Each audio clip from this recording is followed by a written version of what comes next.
Welcome back to East Texas Now's Vet Project segment. Of course, friend of the show joined with us here this afternoon. It is Dr. Levi Embry from the Embry Animal Clinic. Dr. Embry, that felt weird. Dr. Embry, thanks for joining us here on East Texas Now.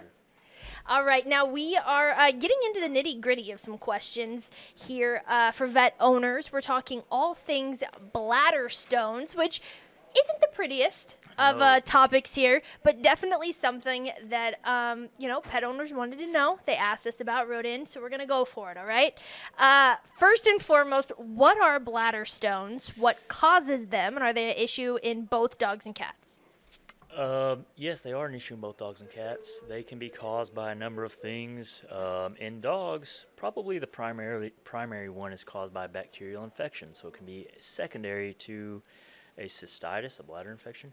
In cats, they can be as well, but cats run the gamut a little bit more in variety of their stones. So there can be a lot of other different causes in cats. But in dogs, yes, primarily secondary to bacterial infection in the bladder, oftentimes. Now, is this also potentially a genetic issue?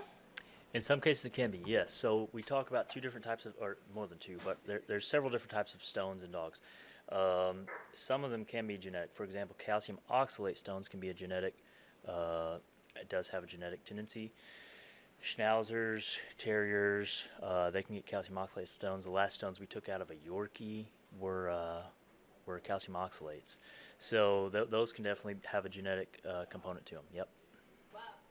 Okay, so like you said, you have experience, obviously, with these, including in Yorkies. How prevalent are bladder stones? I've never heard of them before. Yeah, from our perspective, they probably seem more prevalent than they really are because you find them and it's a big deal for the dogs that have them. But we find probably, one or two cases a month. Okay. Yep. Yeah, so, fairly prevalent. Now, what are some of the symptoms that we can look for? And is it an emergency? Is it once they have bladder stones, we have to get it immediately? How dire is it in terms of time? Yeah, I would say it's urgent. If you have stones in the bladder, you want to get them out pretty quickly.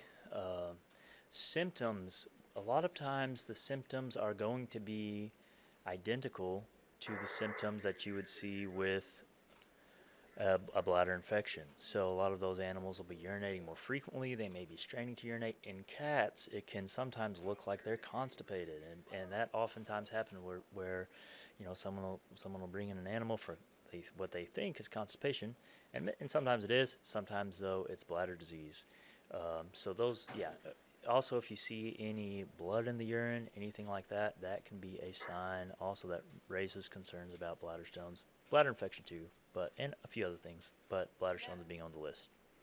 So definitely things that bring already are going to be health issues. It's not an additional symptoms that you need to look for, anything. It's going to be fairly apparent that something is amiss, and then you have your, checklist of, okay, this is probably what is going to happen. Typically, sometimes stones, a lot of times stones don't always develop, usually stones don't develop overnight, and so it can be a chronic problem that's slowly building, and it can escape detection sometimes. So if you had to do one thing to watch out for, just be vigilant about that.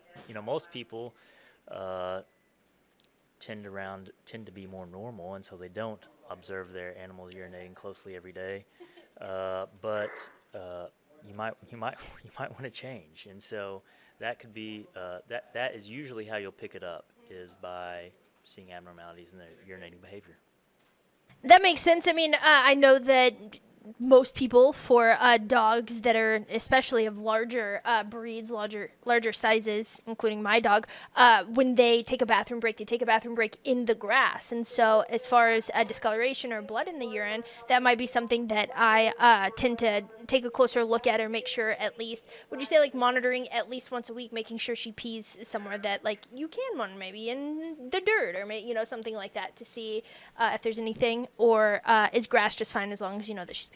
Yeah, I think grass is okay, but a lot of times it's frequency too. So, and that, again, even that though, if people have doggy doors, their dog goes in and out, they don't even see that. So, yeah, I would try to get in the habit of, keep an eye on them a little bit and Yeah. seeing how that goes. That makes total sense. Now, say unfortunately a pet does come down with bladder stones. We make our way to the vet. You diagnose it. What is the treatment from there?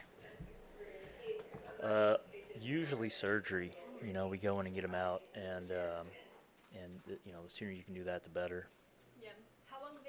How long of a healing time period is that? What does that entail? Is that cones? Is that stitches? Is that Yes. the whole shebang? The whole shebang. Man. And usually they bounce back pretty quickly overall. Now, anytime an animal goes through surgery, they can have post-surgical complications, so that's always a risk, especially anytime you're cutting into an organ. But usually they do pretty well. Now, is there a way that we can prevent bladder stones from ever being an issue? You said like they don't develop overnight. There's things, I'm assuming habits, if it's not genetic habits, that build these bladder stones slowly over time. And like you said, it could be, a long-term issue, a long-term effect. So what can we do to help protect our pets against bladder stones?